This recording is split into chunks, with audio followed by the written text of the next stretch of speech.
वादरायणं सूत्रभाष्यकृतो वन्दे भगवन्तो पुनः पुनः ईश्वरो नमः।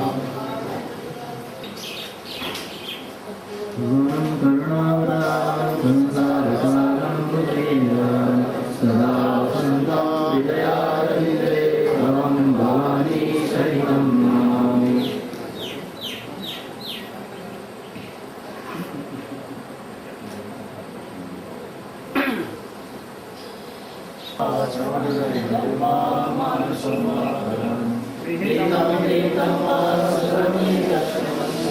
जय जय गुरुदेव महादेव शंभो सर्वे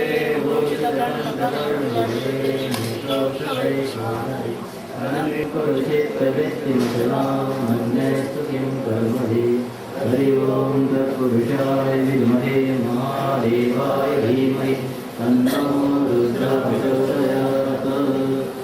येन यज्ञमयं कुबेराय वैष्णवाय महाराजाय नमः। सम्पदते द्यावा भूमि जनयन् देवैः मानसपुष्पाणि यथा कालोद्भवानि।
शन्नो विष्णुरुक्रमः नमो ब्रह्मणे नमस्ते वायो प्रत्यक्षं ब्रह्म वदिष्यामि ऋतं वदिष्यामि सत्यं वदिष्यामि तन्मामवतु सर्वभक्तानामवतु भवतु माम् भवतु वक्तारम्।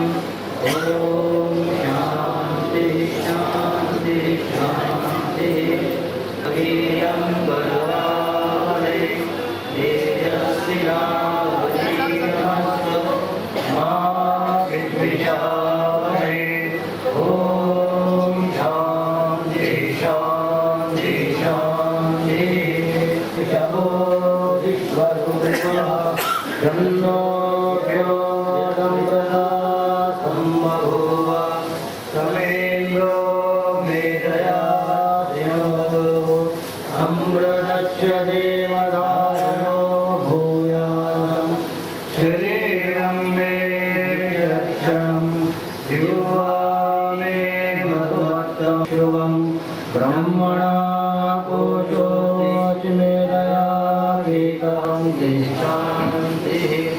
ॐ अहं रक्षश्चरेरिव कीर्तिः पृष्ठं येरिव ऊर्ध्वपवित्रो वाजनेव त्वं प्रदास्मि द्रविणं सवर्चसं सुमेधामृतोक्षितः इति त्रिशङ्गो वेदावचनम्।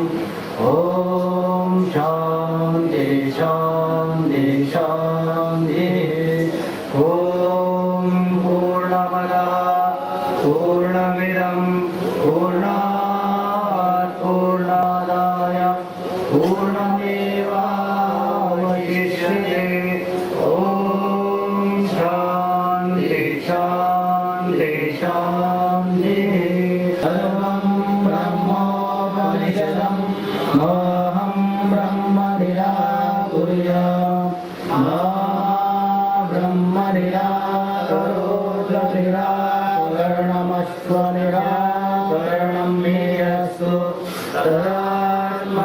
प्रचिरते उपनिषत्सु धर्मा ते मयि सन्तु ते मयि सन्तु शान्तिः।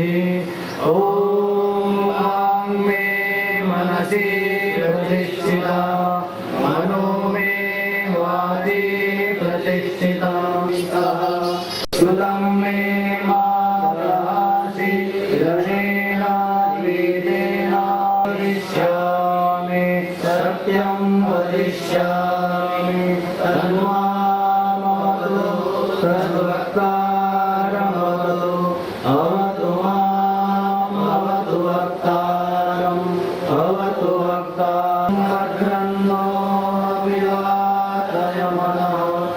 ॐ शान्ति शान्ति शान्ति। यो ब्रह्माणं विदधाति पूर्वं यो वै वेदांश्च प्रणोति तस्मै ब्रह्मदेवमात्मबुद्धिप्रकाशं मुमुक्षुर्वै शरणमहं प्रपद्ये। ॐ शान्ति शान्ति शान्तिः।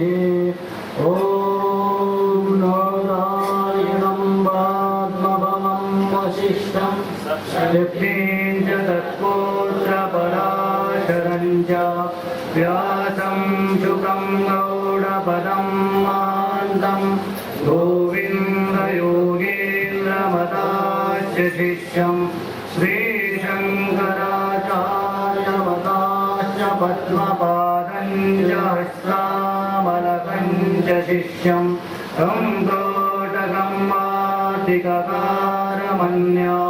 तस्माद्गुरून् सन्ततमानतोऽस्मि।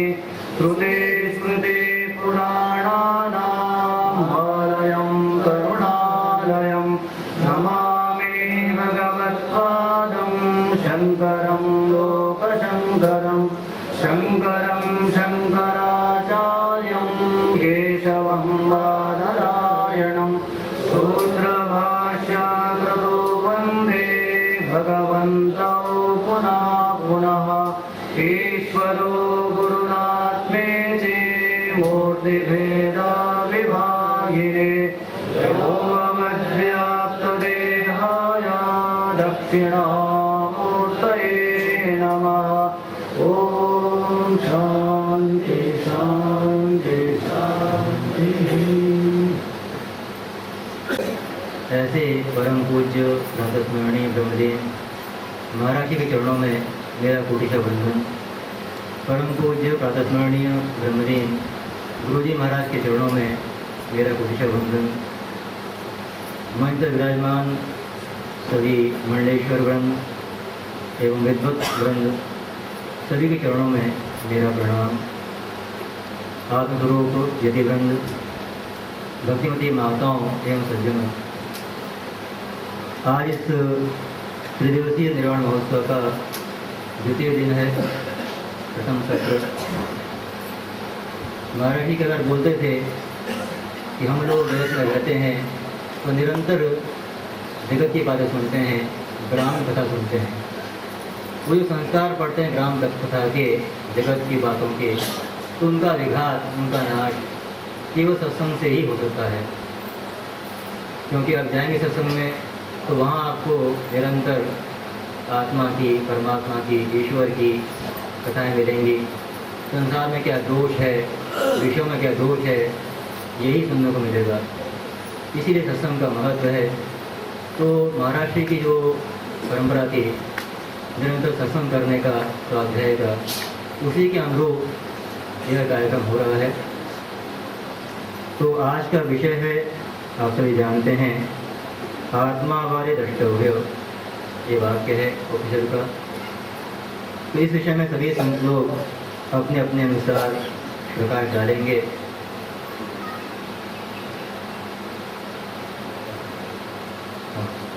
आत्मा वाले द्रष्टव्य, श्रोतव्यो, मंतव्यो, निध्यासितव्य, ये जो वाक्य है यही आज का विषय है। तो मैं सबसे पहले अनुरोध करता हूँ हमारे आश्रम में रहने वाले स्वामी प्रज्ञानंद जी महाराज से इसी इस विषय पर कुछ प्रकाश डालेंगे। ओम पूर्णमदः पूर्णमिदं पूर्णात् पूर्णमुदच्यते पूर्णस्य पूर्णमादाय पूर्णमेवावशिष्यते। ओम शांति शांति शांति। शंकरं शंकराचार्यं केशवं बादरायणं श्रोत्रभाष्यकृतौ वन्दे भगवन्तौ पुनः पुनः। ईश्वरो गुरुरात्मेति मूर्तिभेदविभागिने व्योमवद्व्याप्तदेहाय दक्षिणामूर्तये नमः। ओम शांति शांति शांति।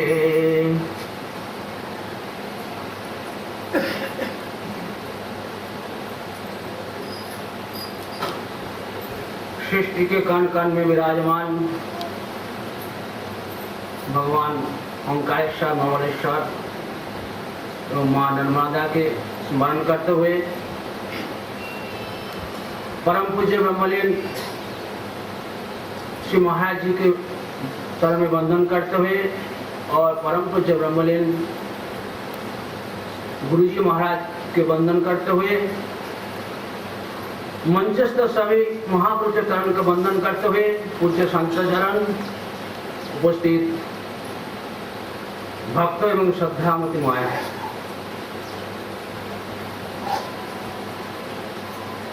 दिवसीय निर्माण महोत्सव के आज द्वितीय दिवस है। आज के सत्संग का विषय आपने श्रवण किया।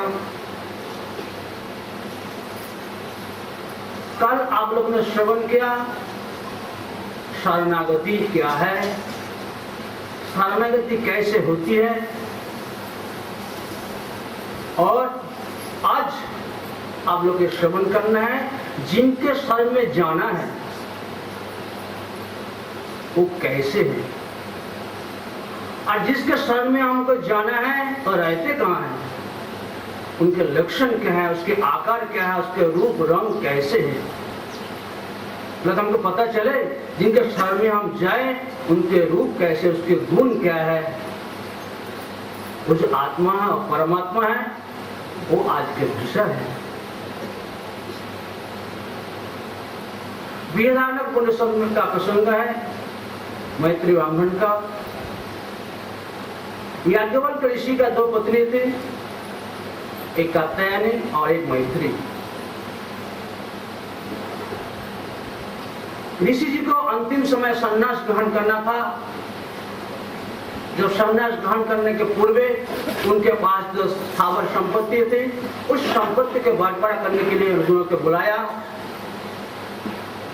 जब संपत्ति बंटवारा के प्रसंग आया तब जो विदुषी ब्रह्मवादिनी मैत्री जी थी उन्होंने याज्ञवल्क्य से पूछा ये जो सारा संपत्ति आप मुझे देना चाहते हो, क्या उस संपत्ति के माध्यम से हम परमात्मा को प्राप्त कर सकते, अर्थात अमरत्व को प्राप्त कर सकते हो? तब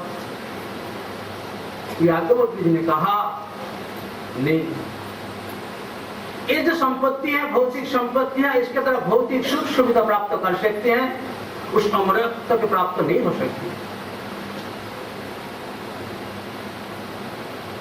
तब फिर मैत्री जी ने कहा कि जिससे हम अमरत्व को प्राप्त नहीं कर सकती, जिनसे हमको सुख सुविधा नहीं मिल सकती है, वो जो आत्यंतिक सुख हमको प्राप्त नहीं हो सकते, तो उससे मैं क्या करूंगी? हमको वही बताइए, वही तत्व दीजिए जिससे हम उस अमरत्व को प्राप्त हो सकते हैं। तब याज्ञवल्क्य जी ने एक उपदेश किया था, आत्मा पर द्रष्टव्य शतव्य मंतव्य निधिध्यासितव्य। उन्होंने कहा कि नहीं, इस संसार में ये जानना जब कोई चीज है, प्राप्त करने यदि कोई चीज है, वो कौन है? आत्मा है। और उस आत्मा के प्राप्त करने के साधन क्या है? श्रोतव्य, मंतव्य और निध्यासितव्य। पहले श्रवण, उसके बाद मनन और उसके बाद निध्यासन।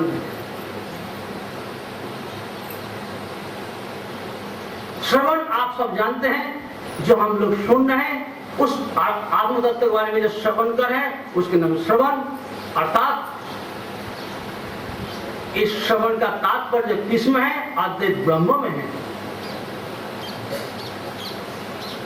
इस श्रवण के माध्यम से क्या संसार निवृत्ति होती है, अर्थात प्रमाण का जो दोष है वो दोष का निवृत्ति श्रवण से होते हैं। जैसे उपनिषद में आते हैं, दाप सपुन्ना साइजा सखाया। दो पक्षी हैं, दो पक्षी दोनों डाल में बैठे हैं, एक परमात्मा रूप पक्षी है और एक जीवात्मा रूप पक्षी है। ये दोनों पक्षी में भेद है कि अभेद है? ये जो संशय है ये प्रमाण का तो दोष है। इस संशय का निवृत्ति आपके श्रवण से होती है और मनन से असंभावना जो दोष है अर्थात प्रमा का जो दोष है इस मनन से होती है। और निध्यासन से विपरीत भावना रूप जो दोष है वो निवृत्ति होती है। जैसा मैं शरीर हूं, कल आप लोग श्रवण कर रहे थे, मैं पुरुष हूं, मैं स्त्री हूं, मैं ब्रह्मचारी हूं, मैं सन्यासी हूं, ये सब जो दोष विपरीत दोष है इस दोष का निवृत्ति निध्यासन से होती है। अर्थात ये तीन साधन आत्मा प्राप्ति के लिए है। साधन तो बहुत है, लेकिन आज के जो विषय है श्रवण, मनन और निध्यासन है। अब आप विचार करें, आत्मा बारे द्रष्टव्य, आत्मा के दर्शन करना चाहिए, अर्थात आत्मा दर्शन करने योग्य है। अब जिसको हम दर्शन करना है, जिसको जानना है, जिसको प्राप्ति करना है, उसको हम तो पहले जाने उसके लक्षण क्या है। विभिन्न शास्त्र में विभिन्न प्रकार के लक्षण बताया। सबसे पहले हम रामचरित मानस को देखें। रामचरित मानस में तुलसीदास जी महाराज जी कह रहे थे, सुनो तात अकथ कहानी, समझत वाणी न जाए बखानी। कहानी आपको कहने जा रहा हूं, तो कहिए। अकथ है। अच्छा, अकथ है, कहानी कैसे होगा? श्रुति कहती है वो वाणी का विषय नहीं है। उस आत्मा तत्व को बताने का साधन है वाणी है, लेकिन वाणी और आत्मा तत्व को बता नहीं सकती है। और बताना समझना है वाणी के माध्यम से। जैसे हमारे बम्बली पूज्य महाराज जी से कहते थे, बार बार डिस्टर्ब देते थे, जैसे किसी को पर्दा के ज्ञान कराना है, किस समय? जिस समय आपका चित्र चल रहे हैं। चित्र दशा में किसी को आपके पर्दा के ज्ञान कराना है तो कैसे कराएंगे? कोई भी दृष्टि आप ढालेंगे, सभी जगह चित्र है, पर्दा का ज्ञान कैसे कराएंगे? और समझना है, बुझना है आपकी जागृत अवस्था में, अर्थात चित्र दशा में बड़ी समस्या है। तो इसलिए आप कहते हैं समझे तो वाणी न जाए बखानी, उसको समझा सकते हैं लेकिन उसके व्याख्यान नहीं कर सकते। अब फिर व्याख्यान करना है, व्याख्यान करने के लिए हम आए हैं और आपने व्याख्यान सुनने के लिए आए हैं। ब्रह्मसूत्र में कहता अथात ब्रह्म जिज्ञासा,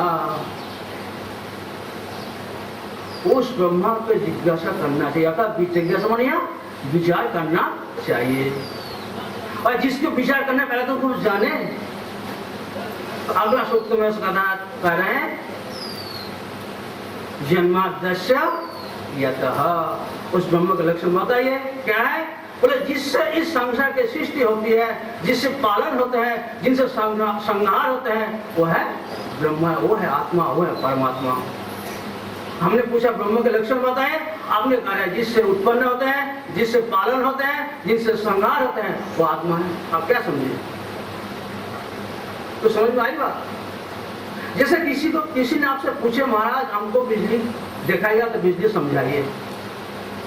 मैं कहता देखो जिससे पंखा चल रहे, जिनसे एक टेप रिकॉर्डर बज रहे, जिससे मशीन चल रहा है वो है बिजली। तो क्या समझे, तो समझेंगे। ये बात उपनिषद में उशस्त ब्राह्मण में उशस्त चक्रान ने भी याज्ञवल्क्य से जो पूछा था, आपने तो बहुत बड़ी बड़ी बात कर रहे हैं, आत्मा तत्व के बारे में बता रहे हैं, मुझे आत्मा ऐसा नहीं जानना है। जैसे गौ है, उनकी गौ सिंह पकड़ कर बताते हैं यह गौ है, ऐसा आत्मा का सिंह पकड़ कर हमको बताइए यह आत्मा है। उशस्त चक्र ने पूछा था। तो जागृत ने कहा न दृष्टि दृष्टारम पश्ये, दृष्टि की जो दृष्टा है, अंतकरण के व्यक्ति की जो दृष्टा है, उस दृष्टा के दिखाया नहीं जा, इदम करके नहीं बताया जा सकते। जैसे गौ के जैसे कोई चीज का हम इदम करें, जो इदम होगा वो विनाशी होगा, आत्मा तो अविनाशी है, इदम का विषय नहीं है। तो फिर क्या है, तो आगे कहते हैं एषः आत्मा सर्वांतर। अब आत्मा ने कहा आत्मा तो आपका अंदर है, सर्वांतर है, कण कण में है।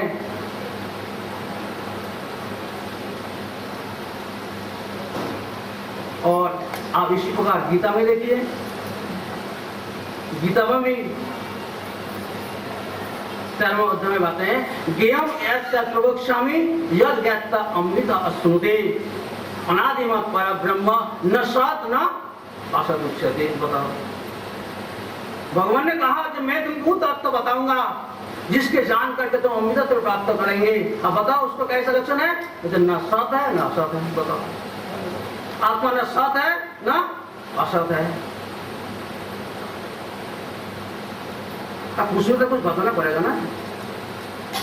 कहते हैं न सत है और न असत है। जितना भी नाम रूपात्मक जगत है, महदादि जो नाम रूपात्मक जगत है, ये सब कार्य रूप है, और जो कार्य है वो विनाशी है, और जो आत्मा है अविनाशी है। इसलिए सत रूप से भी उसको कह नहीं सकते, और जो सत है तो फिर आत्मा असत होगा, बोला असत भी नहीं होगा। किंतु जो कारण है, कारण तत्व है, वो क्या है, असत है। इसलिए न सत कह सकते न असत कह सकते। तो पुलिस को केंद्र पर जो कह रहे हैं,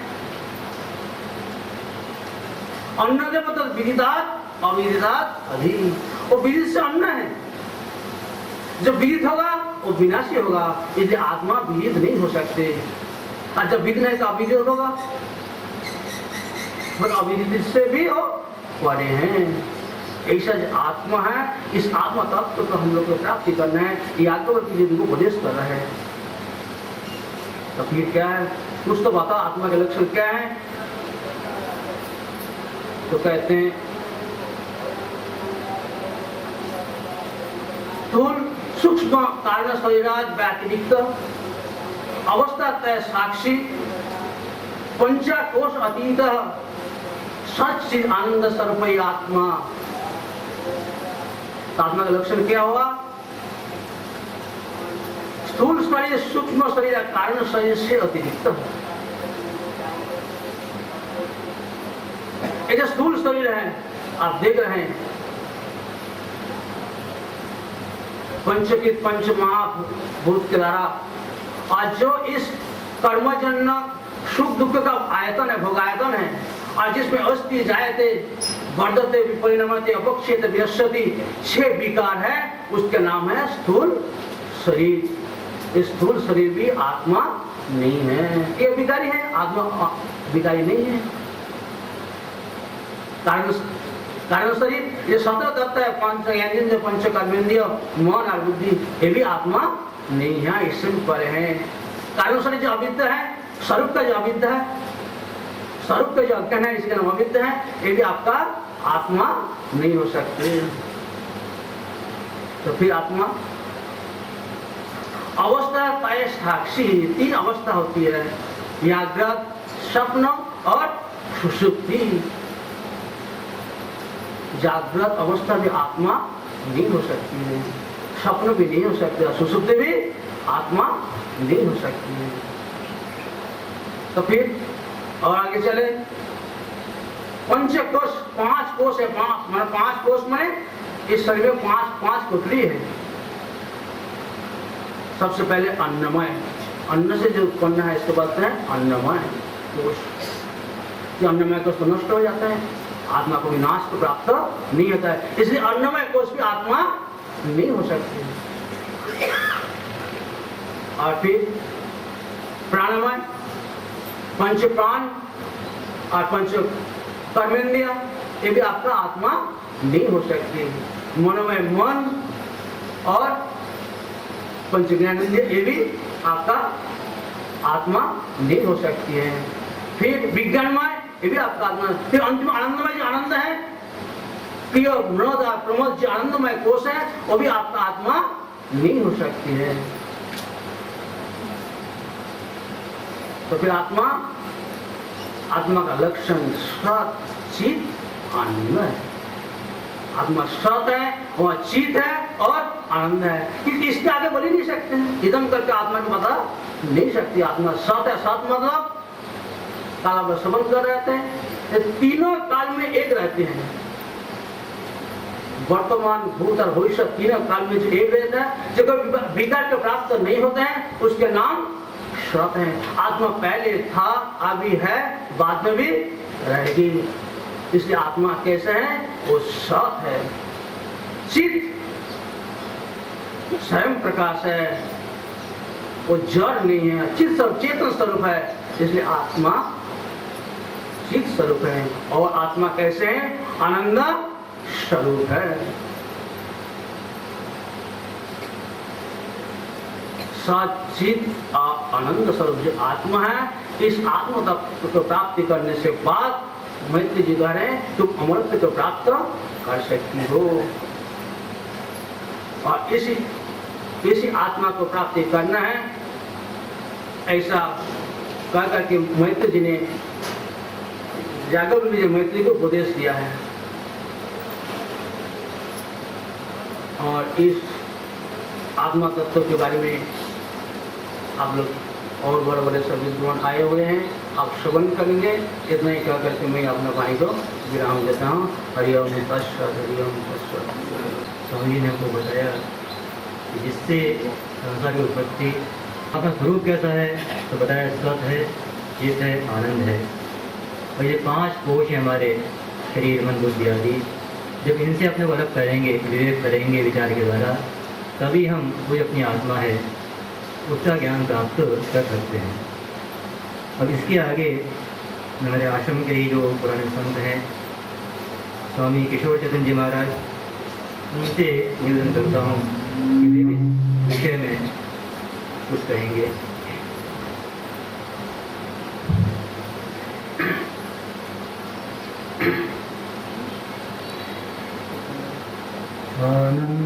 आनंदमानंदकरं प्रसन्नं ज्ञानस्वरूपं निजबोधरूपं योगीन्द्रमीश्वरं भवरोगवेद्यं श्रीमद्गुरुं नित्यं भजामि।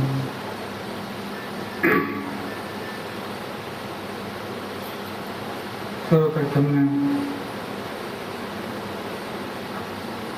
रूप भवन भगवान ओंकारेश्वर के प्रणाम करता हूँ। परम भाव भगवती नर्मदा को प्रणाम करता हूँ। तदुपरांत साक्षी विद्युत समाज के श्री चरणों में मेरा कोटि प्रणाम।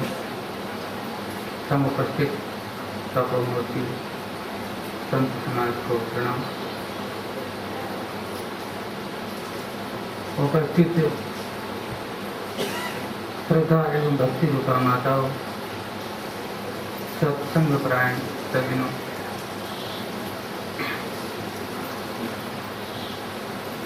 जैसा भी आप सुन रहे थे, आत्मा हमारे द्रष्टव्य, इसी को विषय बना के आगे चल रहा है सत्संग प्रवचन। ये वैसे देखा जाए तो कल जो हम लोग सुन रहे थे, माम एकम शरणम व्रज, उसी का ये आगे का कड़ी समझ लीजिए। कल कहा सुना था कि भगवान ने कहा तुम मेरी शरण में आ जाओ। संसार में रहते रहते हम लोगों को एक आदत पड़ गई है, हर जगह हम लोग लाभ देखते हैं, बिना लाभ वाली चीज में कहीं हम लोग हाथ नहीं डालना पसंद करते हैं। स्वाभाविक ये बहुत लोगों के मन में आ जाता है कि भगवान की शरण में हम क्यों जाए भाई, क्या जरूरत है, खा पी रहे हैं अच्छा है, क्या जरूरत है, सब कुछ ठीक ठाक चल रहा है। तो भगवान ने कहा नहीं तुम मेरी शरण में आ जाओगे तो मैं तुमको आत्मदर्शन करवा दूंगा। अब फिर वही शंका एक बन रही रह गई, भाई आत्मदर्शन क्यों करें, किसको करना हो वो करे, हमको क्यों करना है, क्या आवश्यकता है, हमारा तो काम ठीक चल रहा है, उसके बिना भी चल रहा है। तो उसके जिज्ञासा को शांत करने के लिए ये है कि आत्मा हमारे दृष्टि नहीं है। जो तुम लोग सोच रहे हो कि खाना पीना चल रहा है सब ठीक ठाक है, ये ठीक नहीं है, तुम्हारा नीचे।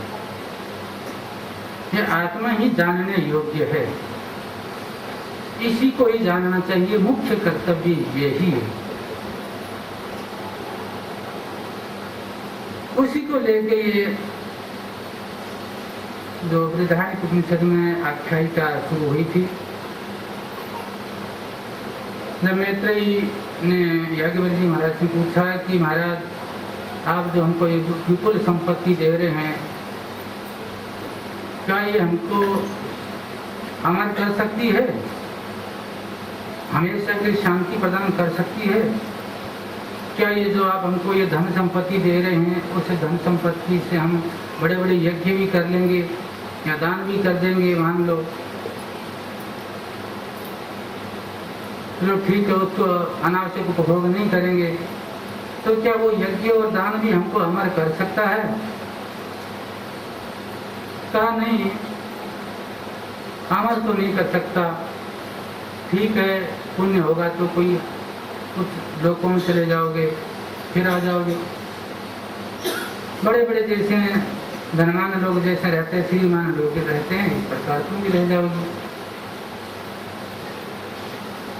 इस प्रकार जब उन्होंने कहा तो उन्होंने उनको कहा ऐसा उपदेश हमको कर दीजिए जिससे हमेशा मैं बनी रहूं, यानी अमर हो जाऊं।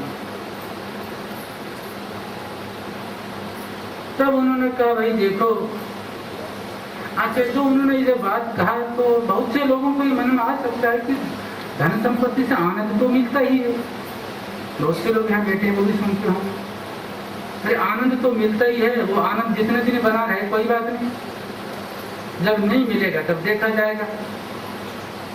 तो कहा नहीं, ये जो आपको आनंद मिल रहा है, संसार से जो आनंद मिलता हुआ सा भाषित हो रहा है, वस्तुतः वो भी संसार का आनंद नहीं है। का देखा जाता है, पति को पत्नी से आनंद मिलता है, पत्नी को पति से आनंद मिलता है, पुत्रों से आनंद मिलता है, रुपयों से आनंद मिलता है, देखा जाता है। कहा देखो, इसलिए वो आगे कहते हैं कि नैवारे पत्यु कामाय पति प्रियो भवति, आत्मनस्तु कामाय पति प्रियो भवति।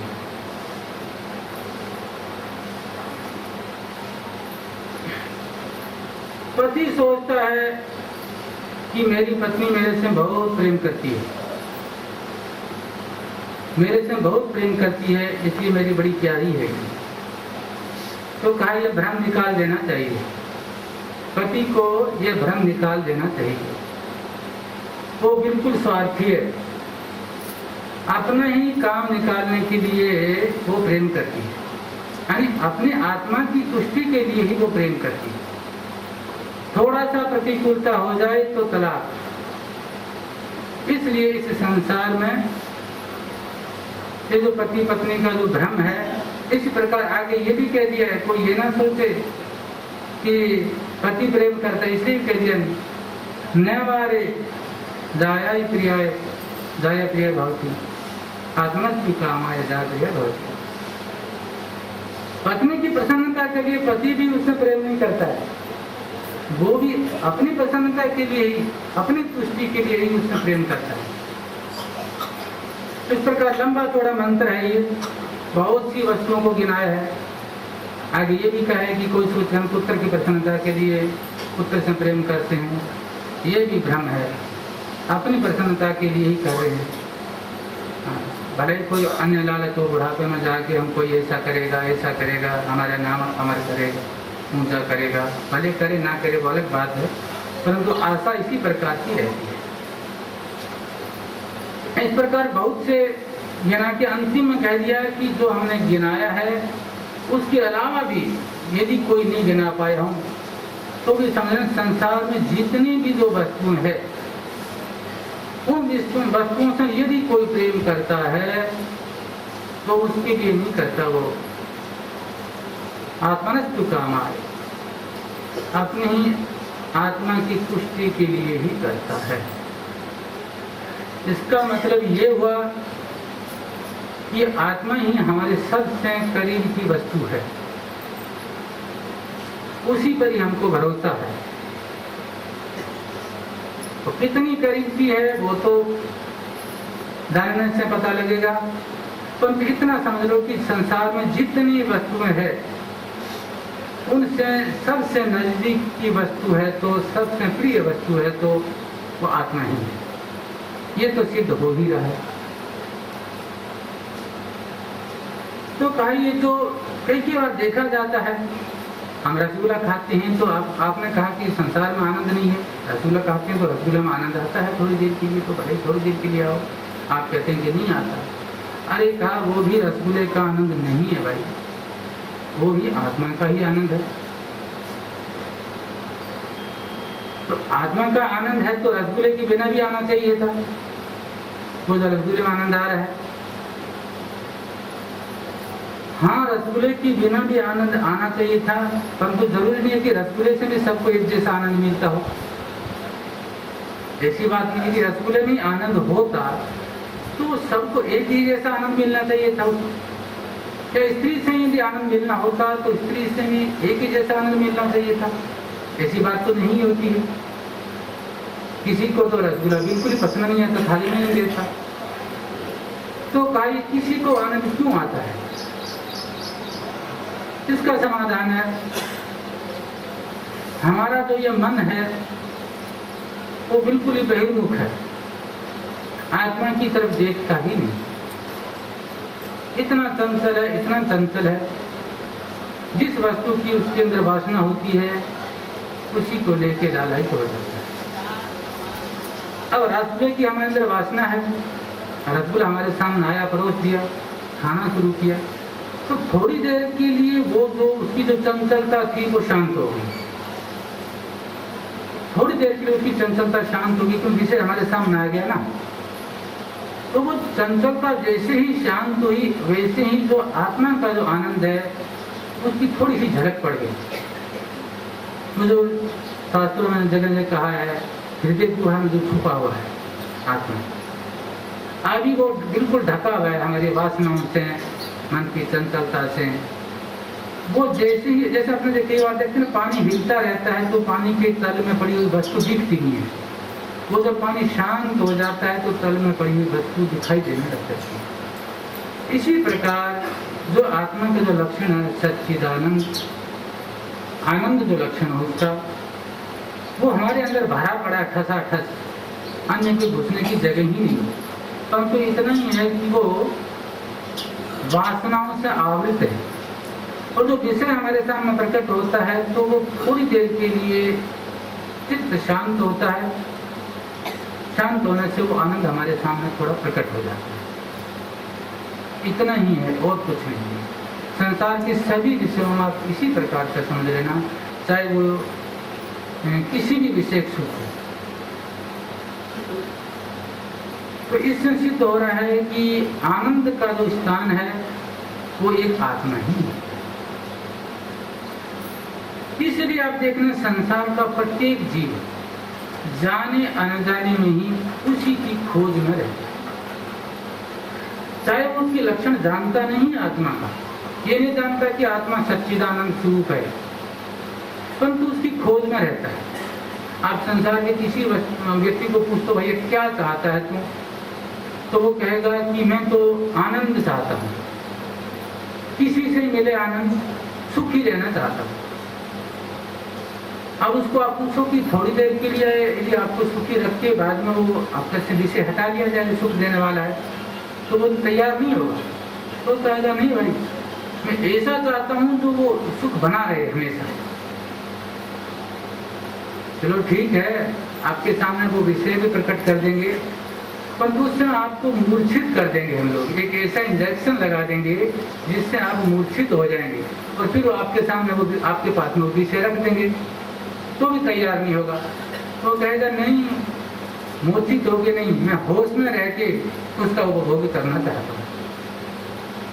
इसका मतलब प्रत्येक जीव चाहता है, किसी से पूछो, जानवर भी चाहता है, मनुष्य की बात छोड़ो, वो भी चाहता है कि मुझे एक ऐसा सुख मिले जो हमेशा बना रहे और मैं उसको अपने चेतनता में रह के, होश में रह के उसका उपभोग करूं। इसलिए देखिए, और वो सुख तो सिर्फ परमात्मा आनंद आत्मा में ही हो सकता है, जो हमारा स्वरूप है उसमें ही हो सकता है। वो अलग बात है कि हम वो वहां नहीं खोज के और संसार के विषयों में खोजते हैं, फर्क इतना ही है, और वहां मिलता भी नहीं है। जीवन भर खोजते रहते हैं, आखिर में सार ये निकलता है कि कुछ नहीं मिला। तो जाने अनजाने में ही हम आत्मा में ही खोजते हैं, तो वही जैसा है। अच्छा, क्यों खोजते हैं, वो आत्मा में क्यों है? कहा देखिए भाई, हमारा स्वरूप है।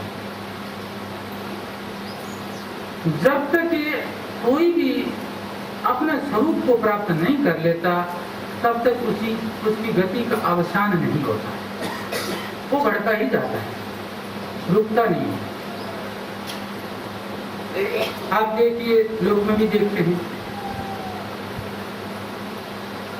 समुद्र से पानी सूर्य की किरणों के माध्यम से आकाश में जाता है, बादल बनता है, बादल बन के पर्वतों पर बरसता है, ऊंचे स्थानों पर बरसता है, और वो जैसे ही पानी बरसता है वो पर्वत से नीचे की ओर भागता है। क्यों भागता है? तो देखता है नीचे की स्थान की तरफ जाके कहीं नदी में मिल जाऊंगा, और नदी में मिलके वो नदी समुद्र में पहुंचा देगी। वो अलग बात है कि कई बार है वो बेचारा नदी में नहीं पहुंच पाता है, कहीं गड्ढे में रुक जाता है। इसी प्रकार हम लोग भी विषय रूपी गड्ढों में पड़े हैं, वो आनंद की खोज में जा रहे हैं, समुद्र में पहुंचना चाह रहे हैं, और विषय रूपी गड्ढों में अटक जाते हैं, जैसे वो जल अटक जाता है कहीं, और जो नदी में मिल जाता है वो समुद्र में पहुंच जाता है। वो क्यों पहुंच गया समुद्र में? क्योंकि वो समुद्र से ही अलग हुआ, समुद्र उसका स्वरूप है। इसी प्रकार जैसे आकाश में हमको मिट्टी का एक ढेला फेंकते हैं, वो इधर उधर नहीं जाता, ना ऊपर जाता है, तो पृथ्वी की ओर ही आता है। वैसे पूछे तो कोई भी कह देगा कि भाई वो गुरुत्वाकर्षण है पृथ्वी के अंदर, इसलिए आ जाता है। वो बात ठीक है विज्ञान के हिसाब से, तो परंतु उसका मुख्य यदि कारण देखा जाए, स्वरूप से उसका कारण देखा जाए, तो यही है कि पृथ्वी उसका मूल है, उसका स्वरूप है। और जब तक वो पृथ्वी को प्राप्त नहीं कर लेगा, तब तक उसकी गति का अवसान नहीं हो सकता। इसी प्रकार प्रत्येक जीव की यही गति है कि जब तक वो अपने आत्मा को प्राप्त नहीं कर लेता, अपने स्वरूप में स्थित नहीं हो जाता, उसका गति का अवसान हो नहीं सकता। इसी बात को याज्ञवल्क्य जी महाराज उस मंत्र के अंत में बोलते हैं कि आत्मा बारे द्रष्टव्य, श्रोतव्य, मंतव्य, निधिध्यासितव्य। ये आत्मा ही द्रष्टव्य है, यानी जानने योग्य है। जब वो आत्मा को आप अच्छे ढंग से जान लेंगे, उसके स्वरूप को जान लेंगे, तब जो हमारी जो पोल है संसार में जो, वो अपना खुल जाएगी। आत्मा का लक्षण ठीक ठीक से जान लिया तो वो दूसरा मालूम नहीं पड़ेगा। तब मालूम पड़ेगा अरे वो तुम नहीं। नहीं तो क्यों कहते भाई आत्मा जानने योग्य है? अरे दूसरे को जानने से हमको क्या लाभ होगा? किसी प्रधानमंत्री के बारे में आप दुनिया भर की महिमा सुन लो, उसकी महिमा सुनने से हमको क्या लाभ होगा? वो होगा अपनी जगह, परंतु ऐसी बात नहीं। यहाँ पर तो दूसरा नाम की कोई चीज ही नहीं है, वो दूसरा है ही नहीं, आप ही है। इसलिए उसके बारे में जो आप जानेंगे तो आपके बारे में जानना हो जाएगा, आपकी महिमा आपके सामने प्रकट हो जाएगी जो अभी छुपी हुई है। आप अपना आपको जो सुन रहे हैं, जान रहे हैं, मैं 3.5 हाथ का हूँ, मैं मन वाला हूँ, मैं बुद्धि वाला हूँ, मेरा मन ठीक नहीं है, मेरी बुद्धि ठीक नहीं है, मेरे अंदर बड़े पाप है, मैंने क्या क्या किया होगा, उसका क्या क्या फल होगा। दुनिया भर के विकारों को आप इकट्ठे किए हुए बैठे हैं, वो पूरा का पूरा साफ हो जाएगा कि वस्तुतः मेरे अंदर ये चीजें है ही नहीं, मैं तो आत्मा हूँ। ये जानेंगे कैसे? सबका श्रोतव्य, ये श्रवण करना चाहिए। ये कहाँ से श्रवण करेंगे? तब का गुरु नवाबिक अच्छे श्रोत्रिय ब्रह्मनिष्ठ। ये तो भाई गुरु जी के पास में जाना पड़ेगा और ऐसे वैसे के पास में नहीं, श्रोत्रिय ब्रह्मनिष्ठ जिन्होंने शास्त्र के तात्पर्य को अच्छी तरह जाना हो और उसको अनुभव किया हो, अपने जीवन में उतारा हो, मात्र बोलने वाला नहीं, अनुभव भी किया हो, उसके तात्पर्य को अपने जीवन में उतार दिया। ऐसे गुरु के पास में जाके उसको सुनना पड़ेगा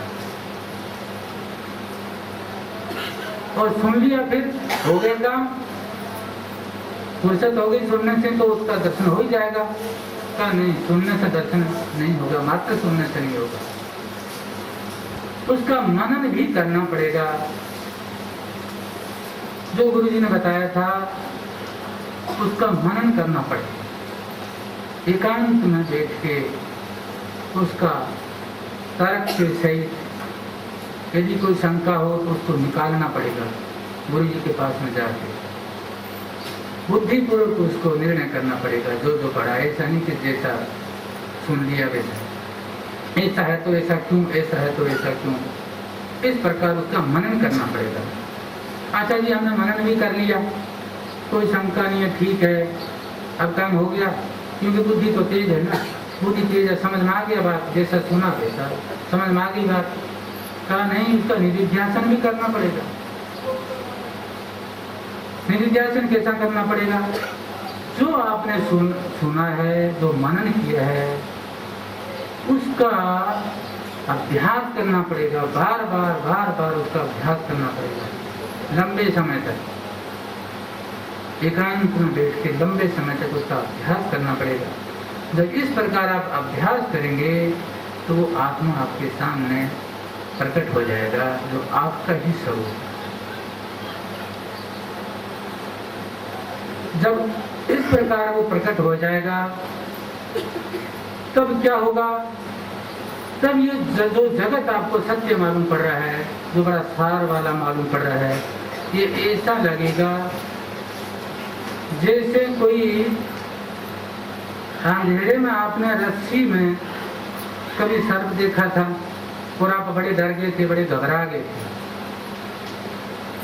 आपको लग रहा था ये सर्प हमको काट लेगा। ऐसे ही ये जगत में आपको बड़ा जो भय वगैरह लग रहा है, नाना प्रकार के भय लग रहे हैं, हम मर जाएंगे, हमारा ये हो जाएगा, सब कुछ लुट जाएगा, इस प्रकार का जो भय लग रहा है आपको, जैसे वो सर्प से भय लग रहा था, और किसी ने लाइट जला दिया और आपने अच्छी तरह देख लिया ये तो रस्सी है, यहाँ तो सर्प है ही नहीं, तो उसके लिए कोई आगे आपको प्रयास करना पड़ेगा, उस सर्प को भगाना पड़ेगा या मारना पड़ेगा, डंडा वगैरह लाके कुछ करना पड़ेगा आपको? कुछ नहीं करना पड़ेगा। वो जितनी जो पोल थी वो खुल गई, जो आपने उसको सर्प समझ रखा था, भय था, एक साथ ही पूरा का पूरा खुल गया। आप तो उल्टा हंसी गहरी में तो देखो पागल बन रहा था, उससे डर रहा था, कुछ भी नहीं है, जो रस्सी है। इसी प्रकार जब आपको ये श्रवण मनन और निधिध्यासन वगैरह जब कर लेंगे आप, तो आपके सामने जब आत्मा का स्वरूप प्रकट हो जाएगा, तब आप कहेंगे अरे ये तो सब आत्मा के अंदर कल्पित है, ये मेरे ही अंदर कल्पित है, आत्मा के अंदर क्या है? और जो मेरे अंदर कल्पित है वो मेरा क्या बिगाड़ सकता है? जो आकाश के अंदर जो धूल आदि के कण है वो आकाश का क्या बिगाड़ सकते हैं? आकाश तो वैसा का वैसा ही है, चाहे उसमें धूल हो, चाहे उसमें पहाड़ हो, चाहे उसमें पत्थर हो, आकाश तो वैसा का वैसा है। आकाश में कोई तोड़ फोड़ तो करने वाले है नहीं, वो ना उसको जल गीला करने वाला है और ना उसको अग्नि जलाने वाली है। तो मेरे ही अंदर जो कल्पित है, इसी प्रकार वो मेरा क्या बिगाड़ेंगे? इस प्रकार आपको ऐसा आनंद प्रकट हो जाएगा। इसके विषय में आपको ये महापुरुष आगे बहुत सुनाएंगे, बड़े बड़े विद्वान अभी आने वाले हैं। हमने तो थोड़ा सा बता दिया क्योंकि अपने को इतना ज़्यादा ज्ञान भी नहीं है इस विषय में, महात्मा लोग और ज़्यादा स्पष्ट करेंगे। हरिओम तत्सत। स्वामी किशोर जी ने हमको बताया कि जितना इस संसार में प्रेम दिखता है, वास्तव जितना प्रेम है पति का पत्नी के लिए, पत्नी का पति के लिए, माता का पुत्र के लिए, वो वास्तव में अपने लिए होता है। जब तक व्यक्ति अनुकूल हमारे लिए, उससे प्रेम होता है, जब अनुकूल नहीं रहा तो प्रेम नहीं रहता। पर जो प्रेम अपने लिए है उसका कोई निमित्त नहीं होता, वो हमेशा रहता है। इससे ऐसा ही आत्मा है, उसी को जानना है हमें। और जितने प्राणी हैं संसार के, वो जाने अनजाने उसी आत्मा की खोज में लगे हैं। क्योंकि आत्मा सत है, चित है, आनंद है, और ये तीन चीज़ें हैं जिनके लिए हम बिना जाने भी लगे रहते हैं। इस प्रकार से जान के हमको ठीक ढंग से आत्मा को जानना है, जिससे हम संसार के जितने भी कष्ट हैं उसमें हो जाएंगे। अब इसके आगे मैं अनुरोध करता हूँ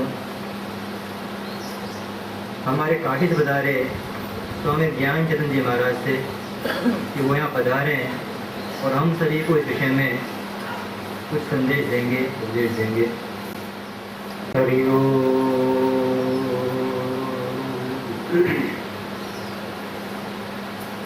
नमो ब्रह्मादिभ्यो ब्रह्म विद्या संप्रदाय कर्तृभ्यो वंश ऋषिभ्यो महद्भ्यो नमो गुरुभ्यः। सर्वं बक्लवरहितः प्रज्ञानघनः प्रत्यगर्थो ब्रह्मैवाहमस्मि प्रत्यगर्थो ब्रह्मैवाहमस्मि। गङ्गातरङ्गरमणीयजटाकलापं गौरी निरन्तरविभूषितवान् नारायणप्रियमनङ्गमदापहारं वाराणसीपुरपतिं भज विश्वनाथम्। ॐ शान्तिः शान्तिः शान्तिः। शङ्करं शङ्कराचार्यं केशवं बादरायणं सूत्रभाष्यकृतो वन्दे भगवन्तो पुनः पुनः। ईश्वरो गुरुरात्मेति मूर्तिभेदविभागिने व्योमवद्व्याप्तदेहाय दक्षिणामूर्तये नमः। ॐ शान्तिः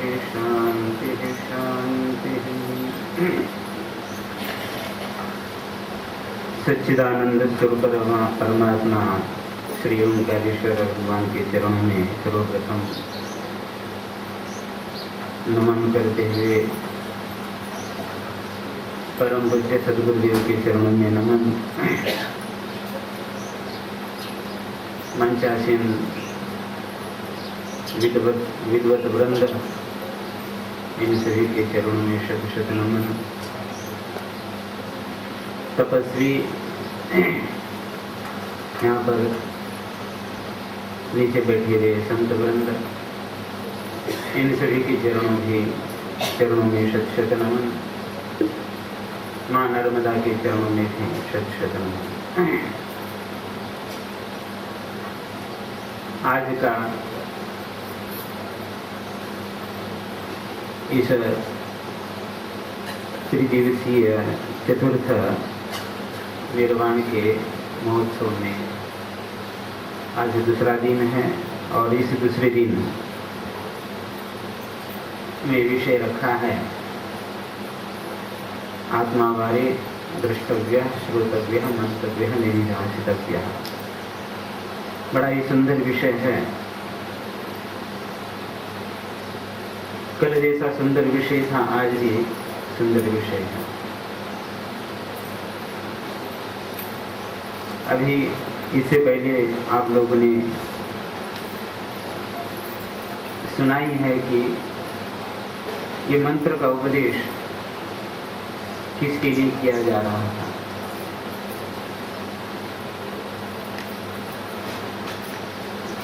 जैसे याज्ञवल्क्य जी अपना घरदार छोड़ करके अर्थात इस संसार से निवृत्त होने के लिए अपनी संपत्ति का बंटवारा करने के लिए अपने दोनों पत्नियों को बुलाया और उस समय में कहा क्या है, मुझे इस संसार से निवृत्त होना है और मैं बंटवारा करके आप दोनों को क्या चले जाना चाहता हूँ।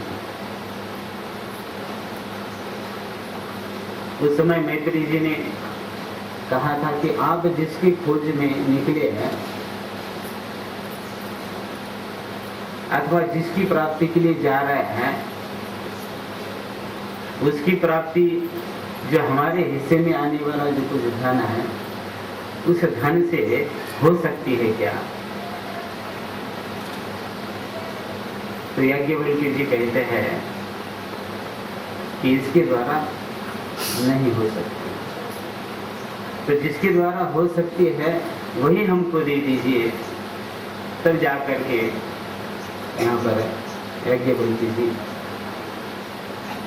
जिसके लिए प्राप्ति करने के लिए निकले हैं उसके विषय में बताते कि इसकी प्राप्ति किसके द्वारा हो सकती है। सर्वप्रथम इस आत्मा के विषय में कह रहे कि आत्मा द्रष्टव्य है, श्रोतव्य है, मंतव्य है, निधिध्यासितव्य है। तो आत्मा द्रष्टव्य क्यों है, आत्मा श्रोतव्य क्यों है, आत्मा मंतव्य क्यों है, निधिध्यासितव्य क्यों है। बहुत से प्रश्न हैं।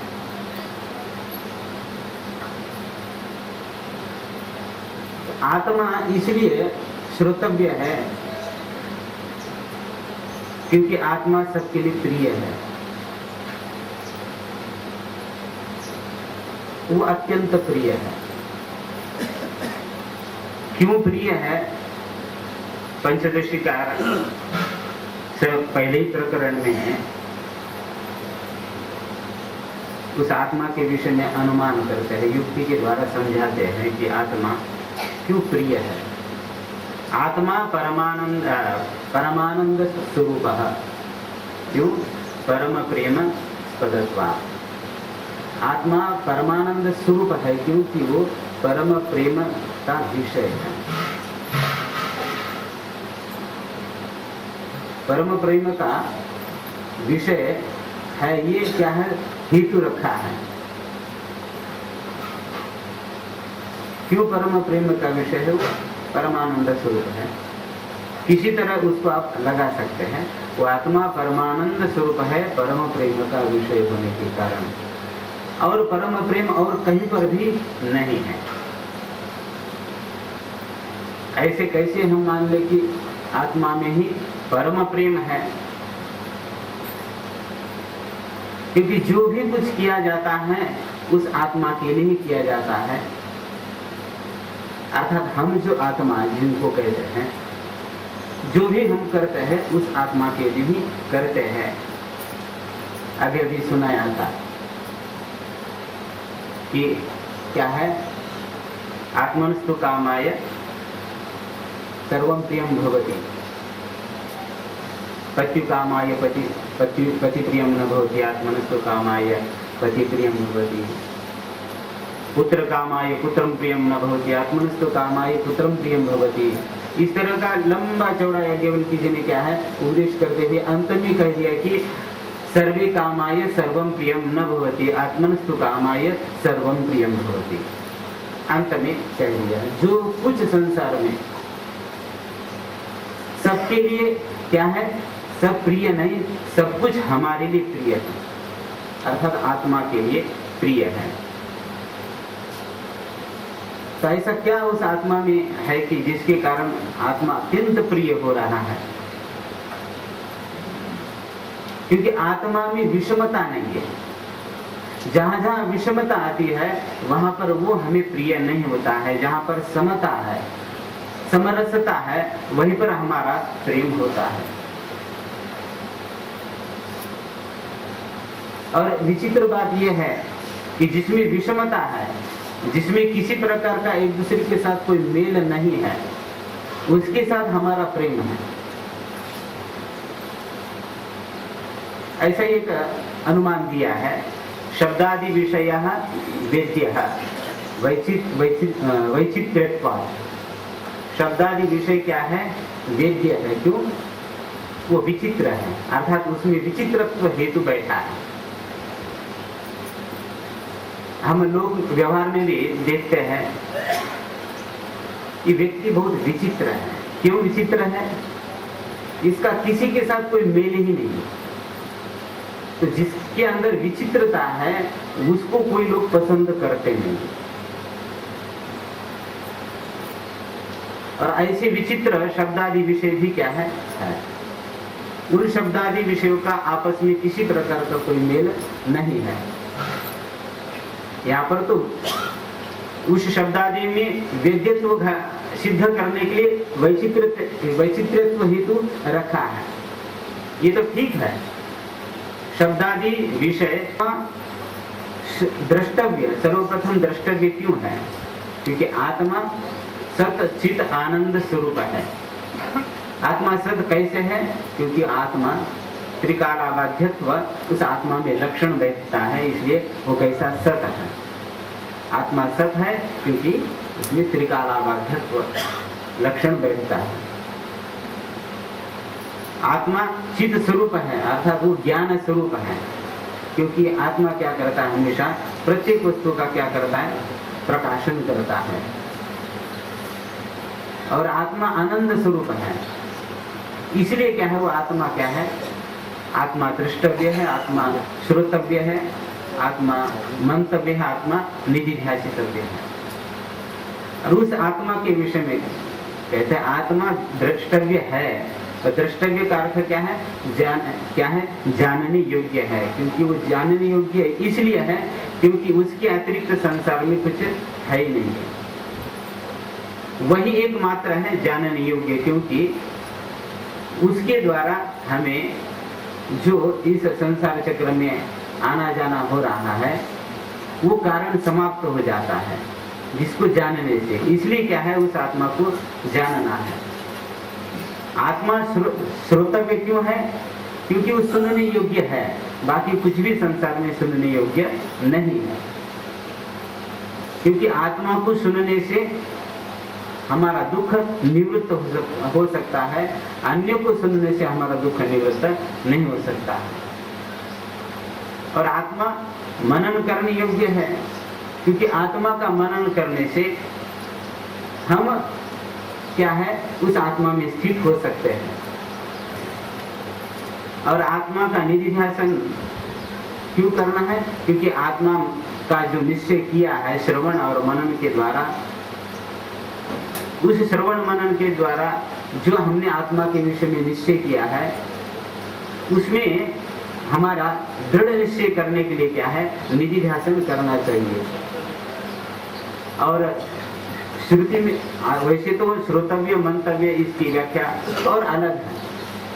श्रवण उसको कहते हैं कि जो मात्र हमने उपनिषदों में जीवात्मा और परमात्मा इसके विषय में जो ऐक्य बताया है, इसका श्रवण करना है कि जीवात्मा क्या है, परमात्मा क्या है, अर्थात जीव क्या है, ब्रह्म क्या है, इसका श्रवण करके, कैसा श्रवण, दोनों का ऐक्य रूप में श्रवण ही क्या है, दोनों के ऐक्य रूप में क्या है, सुनना ही क्या है, श्रवण है।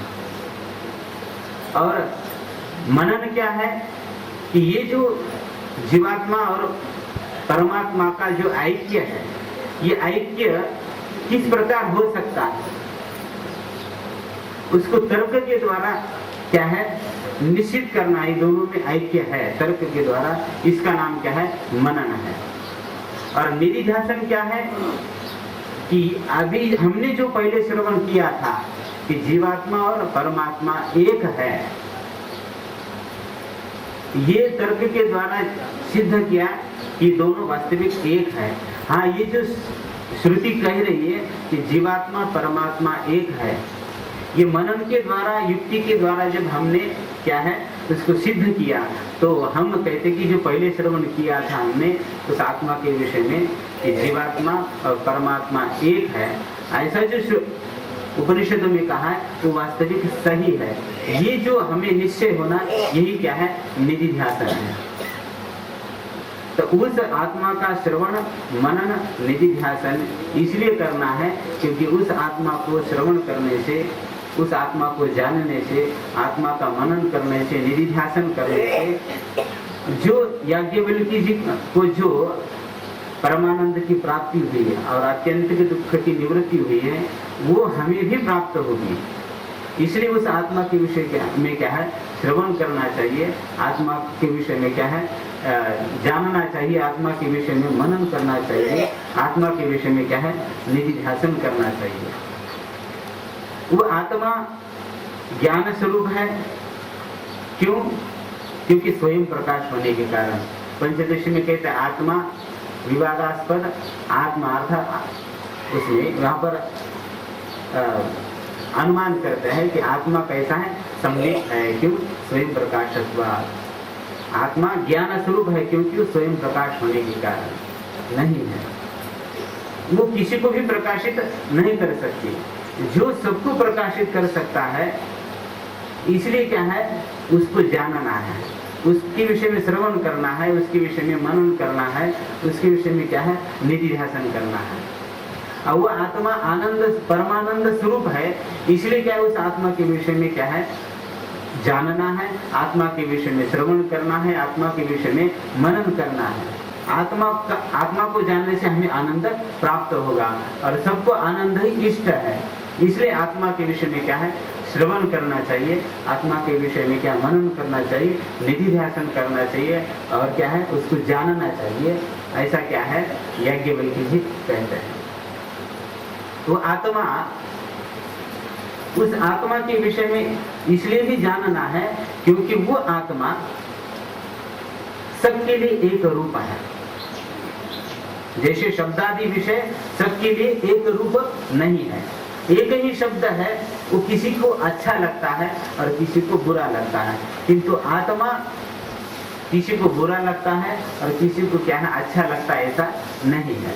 आत्मा का स्वरूप किसी को अच्छा लगता है और आत्मा का स्वरूप किसी के लिए बुरा लगता है, ऐसा नहीं है। इसलिए भी क्या है, आत्मा जानने योग्य है, श्रवण करने योग्य है, आत्मा क्या है, मनन करने योग्य है, निधिध्यासन करने योग्य है।